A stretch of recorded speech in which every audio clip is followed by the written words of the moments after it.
Hello people, welcome to Warp Core, and as you know my name is Sahil Mohan Gupta and I am not where you usually find me. Usually we are inside the basement in our studio, but we are today in the great outdoors. Why? Because this lockdown has not been kind to me. You can see I've got a bit of a baby growing inside me right now. It's a little bit of a paunch on a scrawny guy who is called Bones. That is not cool. But over the last couple of weeks, I've started running, walking, jogging. Actually, it's somewhere between jogging and walking, not running at all. But the one thing that has helped me a lot during this time has been this, the Apple Watch. And the Apple Watch obviously has helped me track what I've been doing, how many hours I've been walking, running, jogging, whatever you want to call it, how many calories I've been burning, what has been my route, what are my friends doing. It's been quite motivational, and actually what you're seeing right now is a highly improved version of myself, because I feel that I've lost a couple of years, you know. It's been really nice. But this time around, the reason that this video is being created, I could have done this just on Instagram, right? The reason that I'm doing this, wearing this, is because this is not the Apple Watch Series 5. This is actually the new Apple Watch Series 6. And for the last couple of days, I've been using this to track my walks.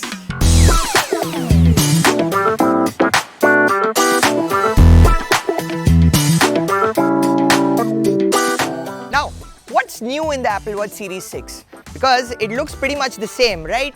I have got the 40mm casing out here, but there's a lot of new stuff out here. You get the new S6 system in a package. Not a system on a chip, it's an SIP.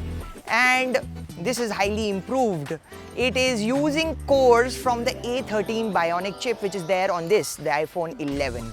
And it's basically inspired from the iPhone 11 chip's design, but it is obviously adapted for the Apple Watch.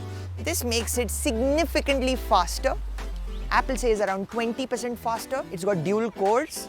So that's going to be a big deal, but not right now. It's going to be a big deal if you're going to use this for like probably 4 years or 5 years, because that's when its age is going to start showing up, and that's where the extra horsepower in this chip is going to help you retain this watch as your primary watch, primary wearable for a very long time. But right now, it feels pretty much as fast as the Apple Watch Series 5 that I was trotting. It has the S5 processor, which is, by the way, also there on the new Apple Watch SE. But what really differentiates this from the Apple Watch SE is the fact that it gets ECG function like the Series 5, and also a new SpO2 monitor, a blood oxygen monitor, which is going to be really relevant for these masky times because of COVID-19.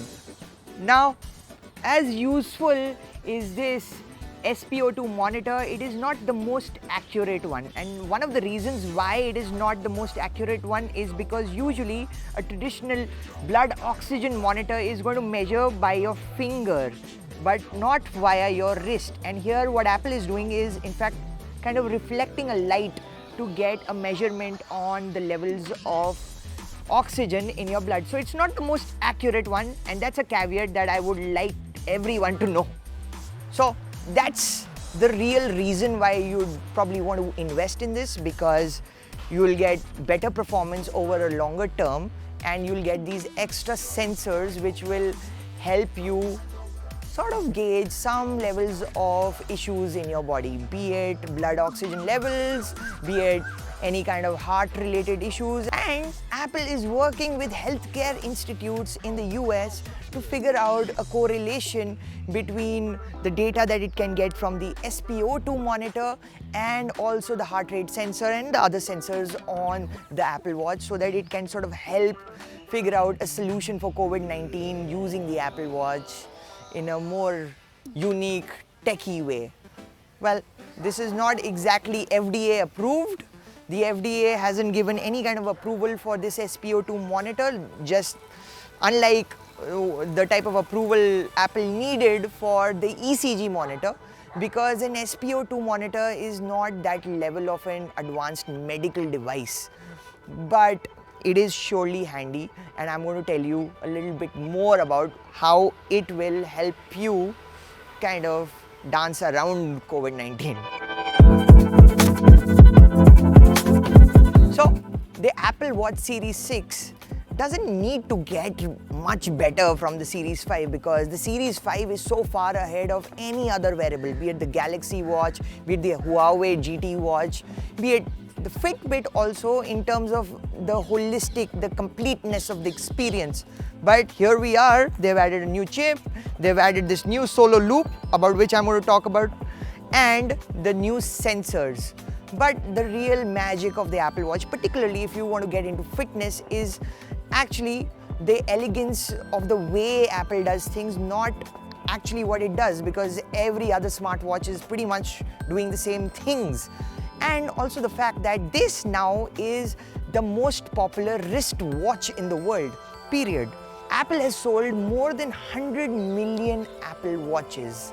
So that makes it pretty ubiquitous, and chances are in your friend circle there are going to be people who are using an Apple Watch, and that's where the fun actually begins. And I just go for these long walks, and what I have discovered is in the last couple of weeks, using this as well, I have started clocking around 10 kilometers in around an hour. That is really healthy because I'm burning upwards of around 300 to 350 calories, which is very nice, and I feel really healthy. I feel more active.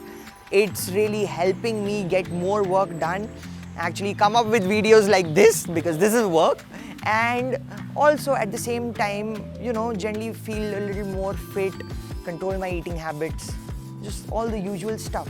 And at the same time, take care of all my notifications, because at the end of the day, I'm an Apple iPhone user, and also, you know, tell time. That's really important. And at the same time, it doesn't look too bad. Apple has obviously improved everything out here. The screen is now brighter, it looks nicer, it's always on, which is really important. And the solo loop is very comfortable, and for the first time, I am getting a really perfect fit with this rubberized band.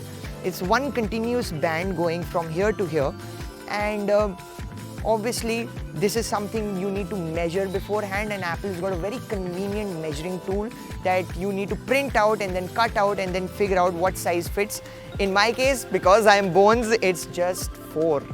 Yes, it's amongst the thinnest that you can get. I think this is the smallest size of the band that you can get, but it feels so comfortable and I've got no issues with it. But obviously there's a braided version of it which is much nicer, and also you have almost limitless loops that you can have for an Apple Watch, because it's now a full ecosystem which has been around for a while. So that's another beauty, because right now when I'm jogging I'm going to wear this, but when I'm in a more formal situation then I'm going to be wearing a different kind of a loop, maybe the Milanese loop, which is really beautiful but always catches my hair and makes me go bald. But that's why I really like the Apple Watch.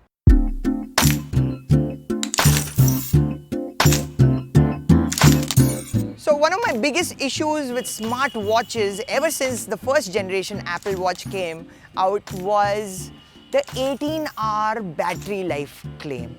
Well, for me, a person who likes his wristwatches, 18 hours is a bit of an issue.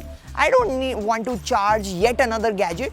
That's just problematic. I've got an iPad, I've got a laptop, I've got my phones, and in my case, I've got so many review units that I need to charge.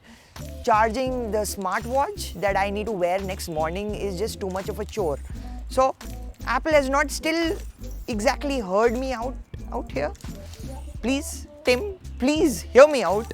18 hours is still a little less, but in my testing, I am consistently getting around 21 to 22 hours of battery life on this new Apple Watch. I don't know what's happening. Most probably the chip is a little more efficient because it's on a new manufacturing process. At the same time, what I really appreciate is the battery charge is faster. So So it's going to charge 20% faster than the Series 5, which was a bit of a revelation for me because they really did not talk much about it in the keynote last month. So it just popped up on me, but it was there in the reviewer's guide, so I don't know. But it does, and that's really brilliant. So the thing that you really need to figure out when you're deciding to buy a new smartwatch is if A, do you own an iPhone? And B, in the case you own an iPhone, do you want to go for an Apple Watch? And which Apple Watch then? Because now they have two models. They have the SE, which starts at 30K, and this one, the cellular one, with a sport band for 49,990 rupees.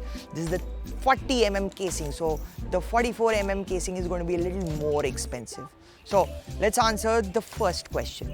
Well, even if you don't own an iPhone, now Apple has got a new feature with watchOS 7 called Family Share.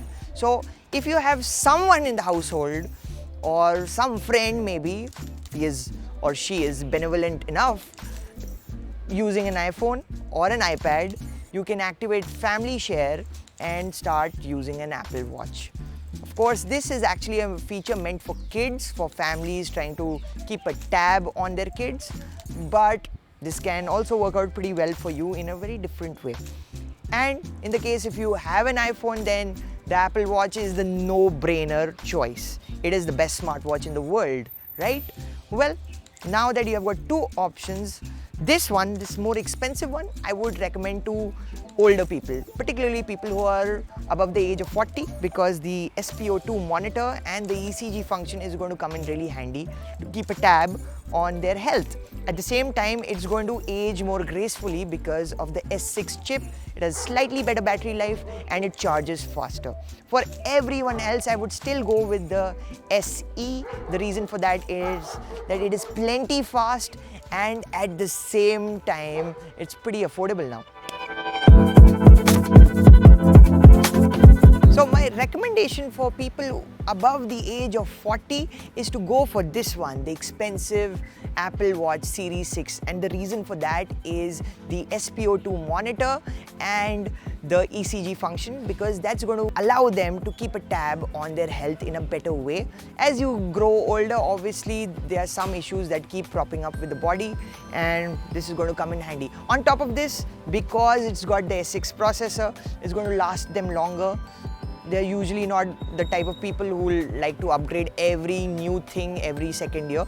So this is going to age better, it's going to have better performance, slightly better battery life, and it charges faster.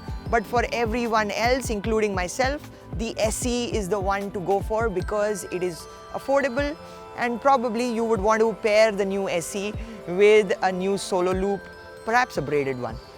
And that's it.